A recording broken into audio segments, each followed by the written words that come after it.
রায় এটা বর্তমানে আমরা যতটুকু জানি আহলুল রায় আর আহলুল হাদিস যারা রয়েছে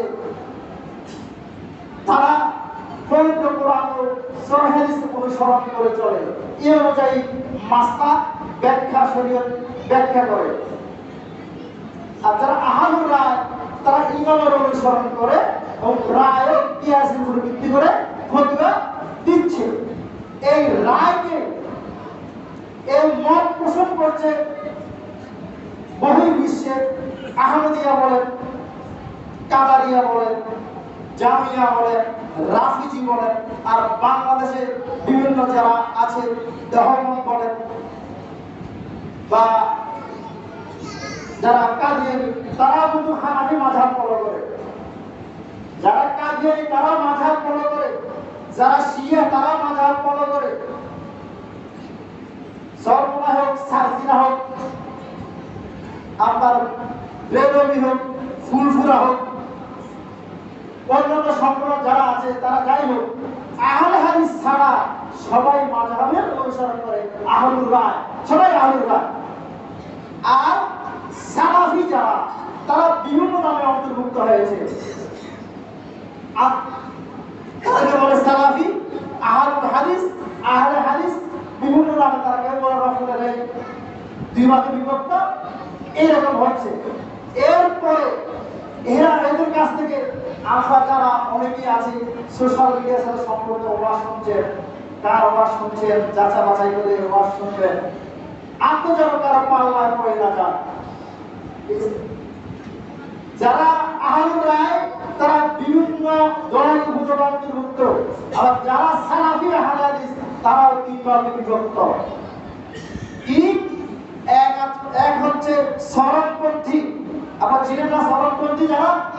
নাম বলবো সতর্ক থাকার জন্য বলছি। আনসারুল্লাহ পার্টি, তাদের সালাত আমাদের মতই সালাত করে, তারা সরলপন্থী। জমিয়তুল মুজাহিদিন